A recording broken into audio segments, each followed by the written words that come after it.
Hello అండి, అందరికీ నవరాత్రుల్లో పూజ చేసుకోవడం అంటే ఏదో ఇదే శుభాలు జరిగిపోతాయి, లేకపోతే ఏదో అద్భుతాలు జరిగిపోతాయని కాదండి. అమ్మవారి మీద ఇష్టం ఉన్న వాళ్ళు, అమ్మవారి మీద నమ్మకం ఉన్న వాళ్ళైతే ఇలా నవరాత్రుల్లో పూజ అయితే చేసుకుంటారు. నేను నవరాత్రులనే కాదు, ప్రతిరోజు కూడా మనం ఇంట్లో దీపం అయితే ఎలా పెట్టుకుంటామో అదే విధంగా నేను ఇక్కడ పూజ అయితే డైలీ కూడా చేసుకుంటూ ఉంటానన్నమాట.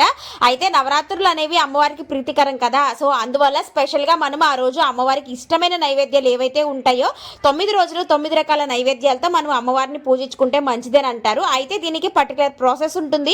అఖండ దీపం పెట్టుకొని అమ్మవారిని కొలువుగా ఇంట్లో పెట్టుకొని చేసే పూజలు అనేవి వేరే కూడా ఉంటాయి. కానీ నాకు అదంతా వీలు కాదు. ఎందుకంటే పిల్లలు ఉన్నప్పుడు ఏ రోజు మనం చేయగలమో ఏ రోజు చేయలేమో తెలియదు. కాబట్టి అప్పుడు చేయలేదే అన్న లోటు అనేది మన మైండ్లో మన మనసులోనికి రానివ్వకుండా డైలీ కూడా మన మనసు తృప్తిగా కుదిరినప్పుడు మనశ్శాంతిగా పూజ అనేది చేసుకోవడానికి ప్రయత్నిస్తున్నా. ముందు రోజు అమావాస్య కాబట్టి నేను ఆ రోజు ఇలా పట్టాలన్నింటిని కూడా నీట్గా క్లీన్ చేసి బొట్లు అయితే పెట్టుకొని దేవుడి గదిని అయితే అమర్చుకున్నాను అనమాట.